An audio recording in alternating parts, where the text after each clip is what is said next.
Big boss ನೀಡಿದ power coin ಪಡೆದು ರಘು ಹಾಗೂ ರಿಷಾ ಗೌಡ ನೇರ ಕ್ಯಾಪ್ಟನ್ಸಿ ಅಭ್ಯರ್ಥಿಗಳಾಗಿ ಮುಂದುವರೆದಿದ್ದಾರೆ. ಆದರೆ ಸೂರಜ್ ಸಿಂಗ್ ಈ ಆಫರ್ ಅನ್ನು ನಿರಾಕರಿಸಿದ್ದಾರೆ. ಈ ತ್ಯಾಗದಿಂದ ಸೂರಜ್ ಬಿಗ್ಗ ಮನೆಯಲ್ಲಿ ಹೀರೋ ಆಗಿದ್ದಾರೆ. ಆದರೆ ರಘು ಹಾಗೂ ರಿಷಾ ಸ್ವಾರ್ಥಿಗಳಾದ್ರಾ ಅನ್ನೋ ಚರ್ಚೆ ದೊಡ್ಮನೆಯಲ್ಲಿ ಜೋರಾಗಿದೆ. ಬಿಗ್ ಬಾಸ್ ಕನ್ನಡ 12ರಲ್ಲಿ ಇದೀಗ ಮೊದಲ ಕ್ಯಾಪ್ಟನ್ಸಿ ಟಾಸ್ಕ್ ನಡೆಯುತ್ತಿದೆ. ವೈಲ್ಡ್ ಕಾರ್ಡ್ ಸ್ಪರ್ಧಿಗಳು 3 ತಂಡಗಳ ನಾಯಕರುಗಳಾಗಿದ್ದಾರೆ. 3 ನಾಯಕರಾದ ಮ್ಯೂಟೆಂಟ್ ರಘು, ರಿಷಾ ಹಾಗೂ ಸೂರಜ್ಗೆ ಬಿಗ್ ಬಾಸ್ ಅನಿರೀಕ್ಷಿತ ಆಫರ್ ಕೊಟ್ಟಿದ್ದಾರೆ. 3ರ ಮುಂದೆ ಬಿಗ್ ಬಾಸ್ ಪವರ್ ಕಾಯಿನ್ ಇಟ್ಟಿದ್ದಾರೆ. ಅದನ್ನ ತೆಗೆದುಕೊಳ್ಳದೆ ತಂಡಕ್ಕಾಗಿ ಸೂರಜ್ ಸಿಂಗ್ ತ್ಯಾಗ ಮಾಡಿದ್ದಾರೆ.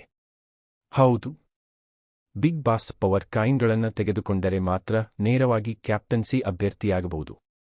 ಆದರೆ ತಂಡ ಕ್ಯಾಪ್ಟನ್ಸಿ ಓಟದಿಂದ ಹೊರಗೆ ಉಳಿಯುತ್ತೆ. ಬಿಗ್ ಬಾಸ್ ನೀಡಿದ ಈ ಆಫರ್ ಅನ್ನು ರಘು ಹಾಗೂ ರಿಷಾ ಗೌಡ ಸ್ವೀಕರಿಸಿದ್ದಾರೆ. ಈ ಮೂಲಕ ಪವರ್ ಕಾಯಿನ್ ಪಡೆದು ರಘು ಹಾಗೂ ರಿಷಾ ನೇರವಾಗಿ ಕ್ಯಾಪ್ಟನ್ಸಿ ಅಭ್ಯರ್ಥಿಯಾಗಿದ್ದಾರೆ. ಆದರೆ ಸೂರಜ್ ಸಿಂಗ್ ಈ ಆಫರ್ ಅನ್ನು ರಿಜೆಕ್ಟ್ ಮಾಡಿದ್ದಾರೆ.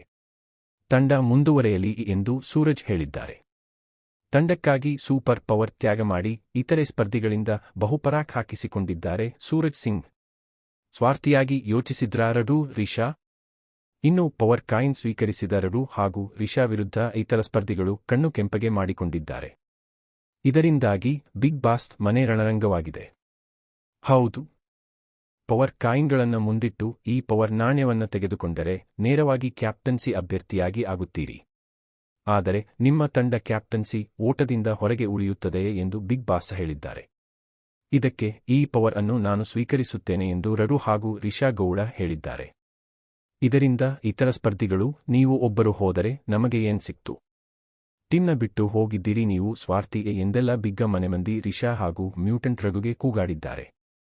ಇದೇ ವೇಳೆ ನಾನು ಇದನ್ನ ತಗೊಳ್ತಿಲ್ಲ, ನನ್ನ ತಂಡ ಇದ್ದರೆ ನಾನು ಮುಂದುವರಿಯುತ್ತೇನೆ ಎಂದು ಸೂರಜ್ ಸಿಂಗ್ ಹೇಳಿದ್ದಾರೆ. ಸೂರಜ್ ಅವರು ತ್ಯಾಗ ಮಾಡಿ ಇಡೀ ಮನೆಗೆ ಹೀರೋ ಆಗಿದ್ದಾರೆ.